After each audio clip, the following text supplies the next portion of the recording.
Every year on his birthday, the boy would wake up early, put up some decorations, have a small breakfast, sit on the porch swing, and wait for someone to come and celebrate with him. Every year, no one came. It was his 12th birthday today. He put up some rainbow and blue streamers. His mom had bought him a small cake with 12 candles, but he wasn't sad about being alone. He was used to it.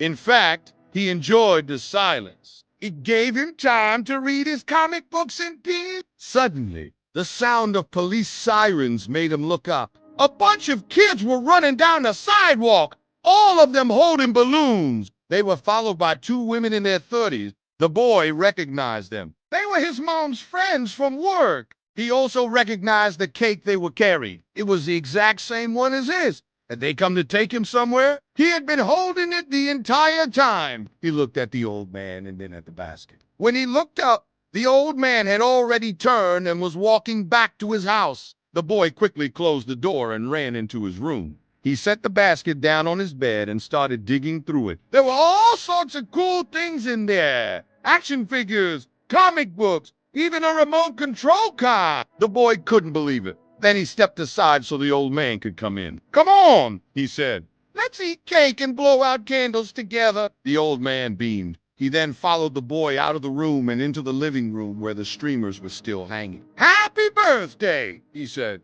No one had ever given him a gift before. No one! Except his mom, of course.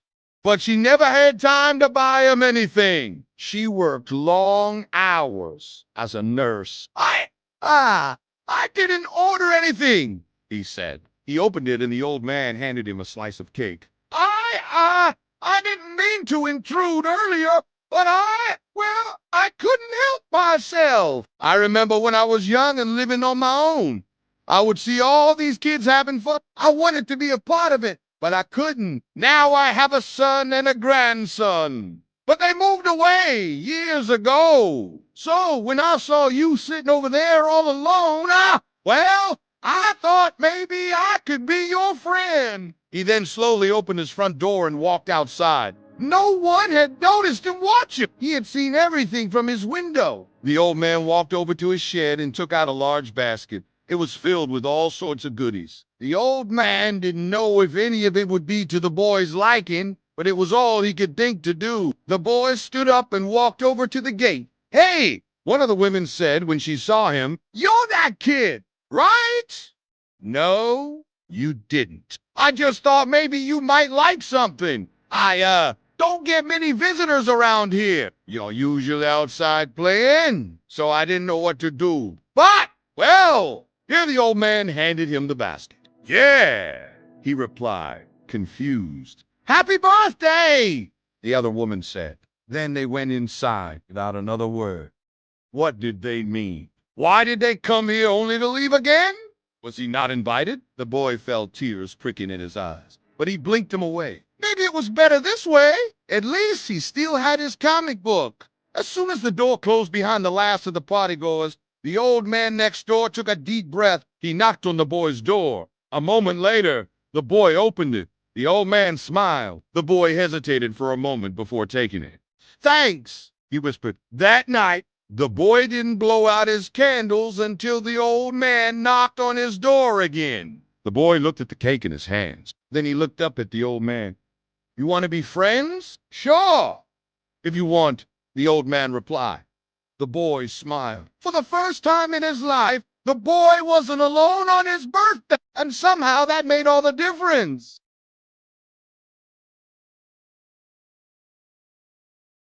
My mother left me in a temple when I was just 4 years old. It was a small village temple, but even to this day, it's the only place that I call home. The monks took care of me and they became my family. But every year on my birthday, I would light candles for my mom, hoping that one day she would come back for me. Doctor said you wouldn't live past your first birthday. Your mom was devastated.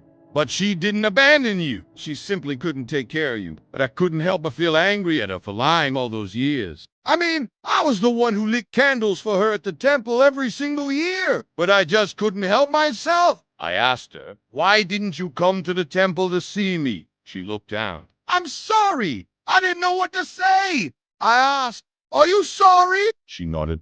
"I'm very sorry." Or maybe it was because deep down I knew she did it for me. But the fact that she lied to me for all those years still makes me sad.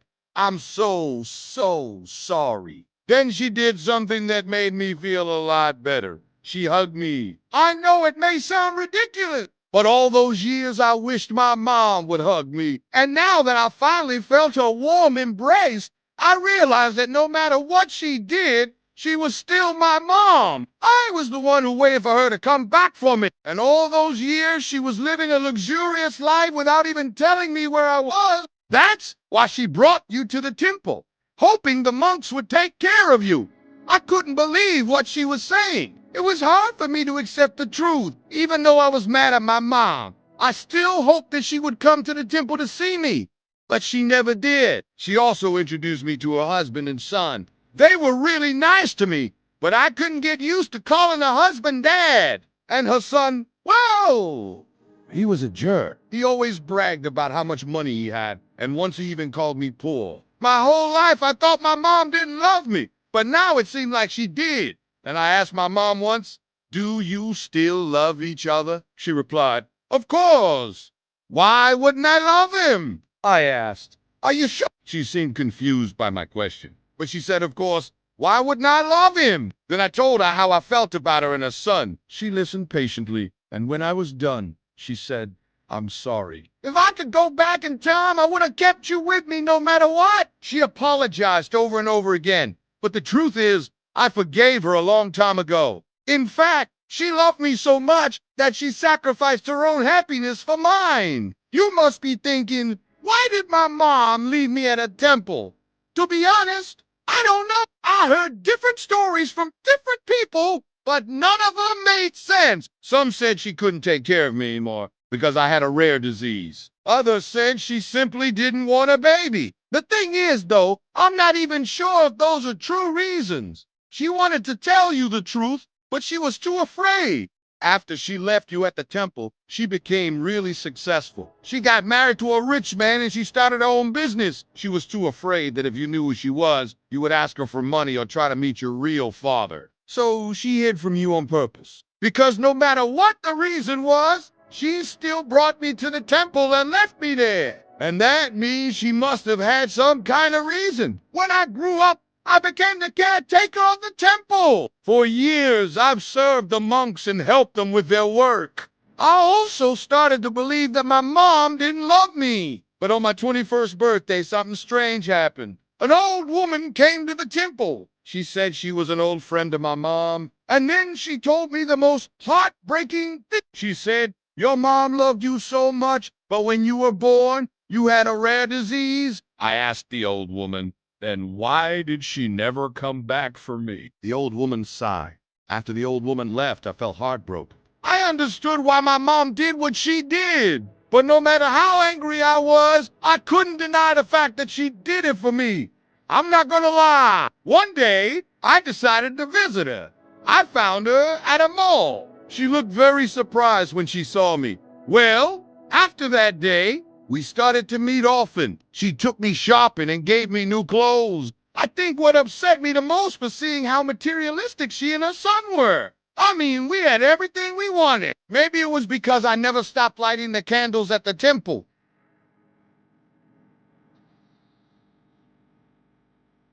I was certain that I would never see him again after he called me sister for the first time. We were just two random kids in a shelter who had lost their parents, but somehow we ended up becoming best friends. I remember sitting in my room in the orphanage and drawing a picture of what I thought heaven looked like. He was around my age and we quickly became friends. But she just smiled and said, "That's very sweet. You two are such a great pair. You remind me of brother and sister." I didn't think anything of it at the time. But looking back, I think that's when the first seed was planted in his heart. It made me so happy because I finally felt like I had someone who truly loved me. I asked the caregivers if they knew where he was, but they said they hadn't seen him since the day before. They were talking about my brother being adopted by a family. I ran over and asked if it was true. And that's when I heard the words that broke my heart. He was gone. He had been adopted and would never be coming back. I started to get really worried. I missed him so much. It had only been a year since we had become a family, but it felt like a lifetime had passed without him. Every year on his birthday, I would make a wish that we would be He told me that he had come back to the orphanage to find me, but he was too late. I had already left. He said that he had searched for me everywhere and was so happy to finally find me. I grew up in the orphanage without him. I couldn't shake this feeling that something was off. He seemed different. I hesitated. I watched him go and couldn't help but feel a sense of foreboding. Something inside me told me not to let him come alone, but I couldn't explain it. Of course, I said, I would love that. And although he was still the sweetest and most caring person I knew, he also seemed cold and distant. I'm sorry. Am I at the wrong address? I'm looking for a girl named Isabella. I couldn't speak. He turned around slowly and said, yes. I took a deep breath and said, do you remember me? We were best friends when we were kids. You called me sister once. Do you remember? His eyes widened and he started to tear up. Isabella, he whispered, and then he ran towards me and hugged me tightly. I've missed you so much, he said. I never stopped thinking about you. I was in shock. Why did he come to this small town? What did he want? I was working in a flower shop when this man walked in. He was tall with brown hair and eyes. And when I looked closer, I couldn't believe what I was seeing. It was him. It had to be him. Where could it be? I was so scared that something bad had happened to him. I knew that no matter what happened, I would always have my brother. But sadly, that was not true. We would always hang out together and talk about everything under the sun. One day, as we were playing and running around the yard, he suddenly stopped and turned to me. He had tears in his eyes and he was shaking. What's wrong? I asked. And that's when he did something that completely changed everything between us forever. One day, while we were playing, I fell down and scraped my knee. As I sat there crying, he came over and sat next to me. He told me that everything was going to be okay and that I was a strong girl. Then he did something that I never expected. He took his jacket off and tied it around my knee to make a makeshift bandage. I don't know why I was drawing it that day, but I guess I just felt like it. The orphanage wasn't a bad place. The food was good and the caregivers were nice. But there were so many rules and I got really lonely sometimes. It all started when I was 8 years old. One day, this new boy came to the orphanage. When the caregiver came over to check on me, the boy quickly ran away. I was scared that he would get in trouble. We continued to spend all our time together and soon our friendship deepened. Then he whispered, you're my sister and I love you. I was shocked. I couldn't believe that he was actually calling me a sister. But then I realized that maybe that's what we were to each other. I mean, we didn't have a family, so why not become each other's family? He threw his arms around me and hugged me tightly. From that day on, we always called each other brother and sister. The next morning, I went to go find him to play, but I couldn't find him anywhere.